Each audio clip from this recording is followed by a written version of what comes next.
Assalamualaikum warahmatullahi wabarakatuh. Bismillah, alhamdulillah, la hawla wa la quwata illa billah.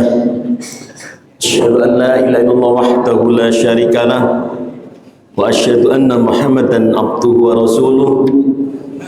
La nabiyya ba'da, la hawla wa la quwata illa billah.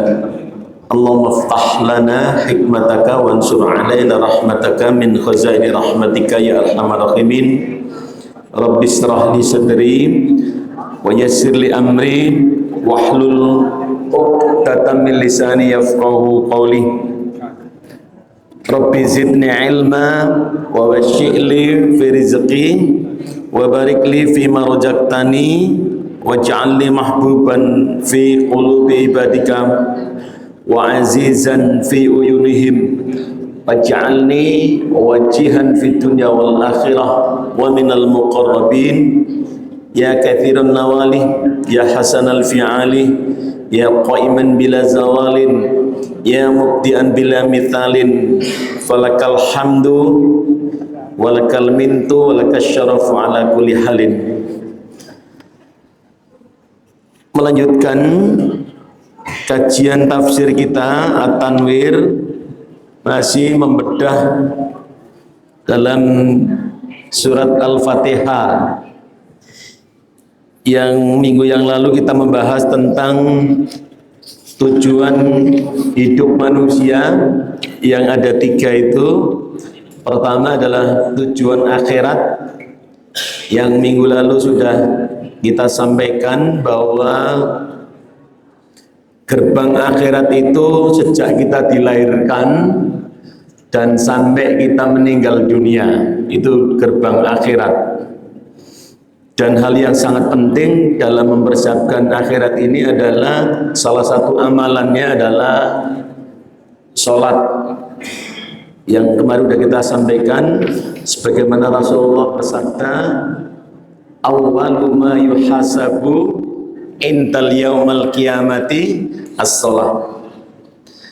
Dan kemarin sudah kita sampaikan ada 3 kriteria sholat kita ini baik. Ya, kemarin masih ingat ya.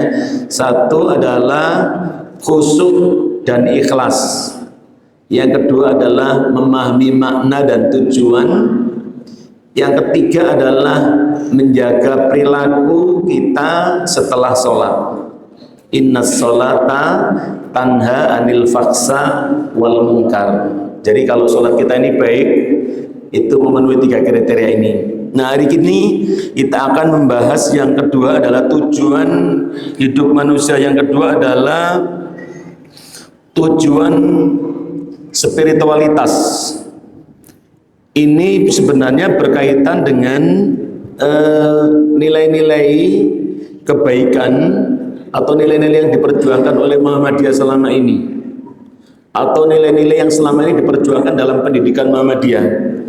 Jadi pendidikan Muhammadiyah itu sebenarnya itu memperjuangkan 5 hal. Nanti kalau Bapak Ibu bisa dicatat ini ya. Pertama adalah nilai-nilai kolektivitas, nomor 1 ini. Jadi Muhammadiyah itu selama ini memperjuangkan itu. Kolektivitas seperti apa? Bersama-sama. Yang kedua adalah nilai-nilai spiritualitas. Ini yang kedua. Yang ketiga adalah nilai-nilai humanitas, nilai-nilai kemanusiaan. Yang keempat adalah nilai-nilai moralitas.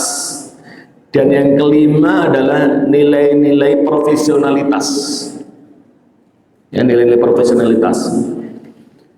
Nah, profesional itu kalau nggak salah, kemarin sudah pernah saya sampaikan. Nah, seseorang itu kalau profesional itu kemarin sudah kita sampaikan, kalau nggak salah memenuhi ada rumus profesional itu 6F. Nggak salah, kemarin sudah sampaikan. Masih ingat kemarin 6F itu apa saja?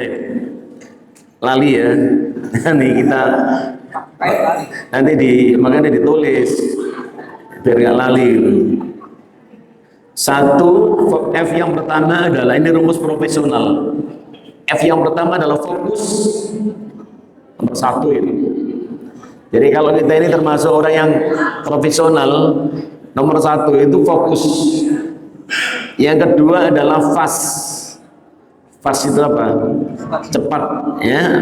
Mungkin selama ini kita mendengar ada kata-kata bijak, lebih cepat, lebih baik. Atau ada lagi yang mengatakan kecepatan mengalahkan ketepatan. Nah, itu berarti rumusnya profesional. Jadi nggak boleh lambat. Yang ketiga adalah fight. F yang ketiga, fight, fighter, petarung. Bahasa kita mungkin militansi, militan. Yang keempat, F yang keempat adalah fun. Fun. Fun itu artinya apa? Fanani. Fanani itu maksudnya senang, gembira. Jangan disamakan gembira dengan begejekan, beda. Ada orang kadang-kadang pakaian begejekan, bukan. Senang, jadi mengerjakan sesuatu dengan senang hati, senang, gak terpaksa. Nah, ciri-cirinya orang itu kalau fun biasanya mesti lemu. Kalau nggak fun biasanya kurus. Dulu udah pernah cerita. Yang kelima, F yang kelima adalah fleksibel. F yang kelima itu fleksibel, Pak. Jadi kalau kita ini profesional itu fleksibel. Nah, yang keenam, F yang keenam ada namanya adalah F yang keenam itu ada namanya adalah friendly. You know friendly? Friendly itu ya apa ya? Semua dianggap teman. Semana, ya, tidak ada musuh. Semua orang memberi manfaat pada kita sesuai dengan kapasitasnya masing-masing. Ya, termasuk kemarin kalau pernah saya sampaikan bahwa orang yang paling berjasa dalam hidup kita adalah orang yang memusuhi kita. Itu orang yang berjasa. Itu. Jadi orang itu masing-masing memberi manfaat kepada kita sesuai dengan kapasitasnya masing-masing.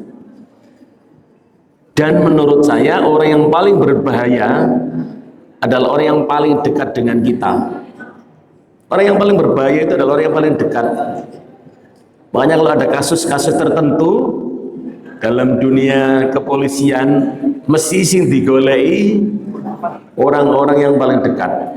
Karena itu orang yang paling berbahaya, yang di sekitar kita itu. Makanya hati-hati itu. Jangan mudah bercerita semua hal yang menjadi rahasia kita kepada orang yang dekat dengan kita. Belum tentu mereka sevisi dengan kita. Kita nyidek ini, gitu. Tapi kan kita nggak tahu tujuannya apa. Nah, 5 prinsip tadi, 5 nilai-nilai yang diperjuangkan Muhammadiyah tadi, masih ingat tadi satu apa tadi? Nomor 1 adalah fleksibel. Tadi itu fleksibilitas. Ya. Yang kedua apa tadi? Spiritualitas. Kemudian yang ketiga adalah humanitas, moralitas, profesionalitas. Nah, hari ini kita akan membicara tentang tujuan profesional. Petunjuk yang jelas di dalam kita hidup ini adalah untuk mencapai kebahagiaan dunia dan akhirat. Jadi petunjuk dalam Al-Quran yang jelas itu adalah petunjuk untuk mencapai kebahagiaan hidup dunia dan akhirat. Itu petunjuk yang jelas. Ya, oleh karena itu yang harus kita cari itu hidup ini tadi itu kemarin sudah pernah kita sampaikan. Satu adalah rahmat, hidayah, ridho, dan apa kemarin? Selamat dunia akhirat. Jadi petunjuk dalam Al-Quran ini yang paling jelas adalah untuk mencapai kebahagiaan hidup dunia akhirat. Itu yang harus kita cari dalam hidup ini, ya. Dan petunjuk itu secara jelas harus kita ikuti di dalam Al-Quran. Yang dipastikan dengan mengikuti itu seseorang akan mendapatkan surganya Allah Subhanahu wa taala melalui ini Bapak Ibu. Jadi kita akan mendapatkan surganya Allah Subhanahu wa taala, kebahagiaan yang hakiki melalui 2 hal. Satu adalah beribadah, Yang kedua adalah dengan bertakwa. Ya, jadi kalau kita ini, jadi tadi apa ya, petunjuk hidup yang paling jelas tadi apa? Mencapai kebahagiaan dunia akhirat. Dan kita harus mengikuti petunjuk dalam Al-Quran, terutama dalam untuk mencapai kebahagiaan dalam surga tadi melalui dua hal. Satu adalah ibadah, dua takwa. Jadi kalau kita ingin mendapatkan surganya Allah, bekal ini dua ini. Apa tadi? Ibadah dan takwa. Takwa itu apa? Takwa itu para ulama mengartikan taat, melaksanakan perintah dan meninggalkan larangan. Kalau dalam surat Ali Imran, ciri orang yang bertakwa, Ali Imran 133, nanti dibuka, atau 134 itu, wasari'u ila maghfiratim min rabbikum wa jannatin arduas samawati wal ard uiddat lil muttaqin. Nah, itu jelaskan itu. Ada 4 ciri itu. Alladzina yunfikuna fis sarra wa dharra. Jadi orang-orang yang bertakwa itu adalah orang yang rajin berinfak dalam keadaan lapang maupun dalam keadaan sempit. Jadi kalau Bapak Ibu mau menjadi orang yang bertakwa, mau masuk surga, syaratnya 2 tadi. Rajin beribadah, bertakwa. Salah satunya cirinya adalah rajin berinfak. Nah, saya mau tanya sekarang, apakah hari ini Bapak Ibu sudah berinfak? Kalau sudah berinfak berarti Bapak Ibu sudah punya jaminan masuk surga. Kalau dorong seuntuk-untuk gitu. Itu saya dorong. Lah syaratnya tidak terpenuhi ya. Gitu. Kalau bisa harus setiap hari. Makanya tadi Allah mengatakan gitu. Bisyarra wa dharra, dengan lapang maupun sempit. Artinya apa ya? Selalu kaanteni duit akeh, bisnis ya kata infak blas gitu. Rumah sakitnya gede ya kayak infak blas. Itu kan berarti gak kepengen masuk surga itu gitu ya. Yang kedua apa cirinya? Takwa itu wal kadhiminal ghaidho, menahan amarah. Ayo sapa sing ngamukan? Rasulullah telah mengatakan la taghdab walakal jannah. La taghdab walakal jannah itu diajarkan mulai dari anak TK itu. Anak kita itu TK itu udah hafal itu. Gurunya yang aneh, gurunya itu ngajarkan itu la taghdab walakal jannah, tapi bendino mencicil. Gitu kan. Ya diajarkan pada anaknya. Yaitu mengendalikan emosi. Artinya apa? Al-Quran ini kan sangat manusiawi. Tidak ada orang yang tidak bisa emosi. Sebaik-baik orang yang emosi adalah orang yang mengendalikan emosinya. Emosi setiap orang punya, tapi harus dikendalikan. Pak, bagaimana caranya mengendalikan? Kalau menurut Adi Hidayat, salah satu cara terbaik mengendalikan emosi itu banyak membaca ta'awud. A'udzubillahi minasyaitonirrajim, bismillahirrahmanirrahim. Dengan baca ta'awud. Itu. Kalau baca ta'awud saya emosi mana? Saya main berwudu. Kalau berwudu saya emosi mana? Saya main turu. Turu saya emosi mana? Nyeblong kali. Habis turu kok saya emosi gitu. Itu dalam hadisnya begitu. Yang ketiga adalah wal afina anin nas, mudah memaafkan kesalahan orang lain. Nah itu. Nah yang keempat apa? Wallahu yuhibbul muhsinin. Ini ya, muhsinin. Ono wong. Kelambine opo? Gitu. Allah cinta dengan orang-orang yang berbuat kebaikan. Allah cinta dengan orang yang selalu berbuat baik. Selalu, Pak. Selalu itu berarti di mana saja. Ittaqillaha haitsuma kunta. Nah itu kalau dalam Al-Quran. Dalam hadis Rasulullah, ciri orang bertakwa itu 3. Ini dalam hadis Rasulullah tadi yang saya sampaikan itu. 1, ittaqillaha haitsuma kunta.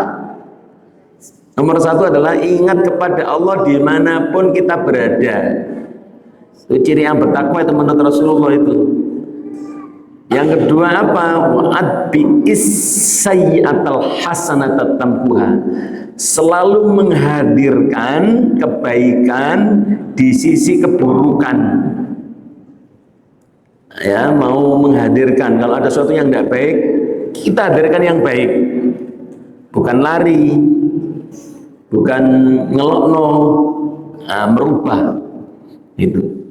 Yang ketiga ini yang berat, wa khaliqin nasa bi khuluqin hasanin. Yang ketiga adalah berbuat baik atau berakhlak yang baik ketika bergaul dengan manusia. Nah itu berakhlak yang baik. Dulu di awal saya menyampaikan di sini sudah pernah saya sampaikan tuh, ya nggak? Akhlak yang terbaik itu apa? Dulu masih ingat? Menjaga perasaan orang lain. Hati-hati itu. Akhlak yang paling tinggi, sudah tidak ada yang lagi tingginya akhlak itu, adalah menjaga perasaan orang lain. Jadi itu ya yang kedua. Jadi bertakwa tadi itu. Nah, selain ibadah dan selain bertakwa, ada lagi yang harus kita jadikan sebagai target utama yang tidak kalah penting adalah untuk mencapai keridhaan Allah Subhanahu wa taala. Jadi Bapak Ibu, ibadah yang kita lakukan, takwa yang kita miliki harus diorientasikan untuk mencari keridhaan Allah Subhanahu wa taala, untuk mendapatkan surganya tadi itu. Jadi ibadahnya tadi apa? Untuk mencari ridho Allah, supaya Allah ridho. Nah, karena keridhaan inilah sesuatu yang sangat penting dalam diri kita, keridhaan Allah. Apa saja dirinya? Nah ini ya. Jadi yang harus kita cari adalah keridhaan Allah. Dengan mendapat ridho Allah, maka barulah kita akan mendapatkan pahala dan kita akan mendapatkan surganya dari Allah Subhanahu wa taala. Jadi artinya begini, ibadah yang kita lakukan, ketakwaan yang kita miliki tadi itu, ujungnya mencari apa tadi? Ridhonya Allah. Apa saja itu ridho itu? Nah di sini jelaskan, termasuk ridho Allah adalah satu, disenangi oleh Allah. Dan nomor satu itu itu ridha Allah, itu disenangi. Jadi kalau kita ini ibadah itu disenangi oleh Allah itu, lakukan ibadah yang membuat Allah senang dengan kita. Berarti apa? Ibadahnya harus yang apa? Yang ikhlas, yang tumakni, nah, yang istiqomah, itu membuat Allah itu senang. Yang kedua, disukai oleh Allah. Ya nggak tahu apa bedanya di sini, tapi ditulis disenangi, disukai. Nah ini yang ketiga adalah dicintai Allah. Dicintai oleh Allah itu berarti ridho Allah. Yang keempat adalah disetujui oleh Allah. Disetujui ya, oleh Allah. Dan yang kelima yang terakhir adalah, nah ini yang paling penting ini, dipilih oleh Allah. Nah, mudah-mudahan kita termasuk orang yang terpilih di hadapan Allah. Ya, jadi kebaikan-kebaikan yang kita lakukan diorientasikan mencari ridho Allah, dan macam-macam ridho Allah dia ada berapa tadi? Ada 5 ya. Disenangi, disukai, dicintai, disetujui, kemudian dipilih oleh Allah Subhanahu wa taala. Bapak Ibu, demikian sedikit yang bisa kita bahas siang hari ini. Mudah-mudahan menambah pengetahuan kita dan kita bisa mengamalkan dalam kehidupan kita sehari-hari. Subhanakallahumma wa bihamdika asyhadu an la ilaha illa anta astaghfiruka wa atubu ilaik. Nasrun minallah wa fathun qarib wa basyiril mu'minin. Wassalamualaikum warahmatullahi wabarakatuh.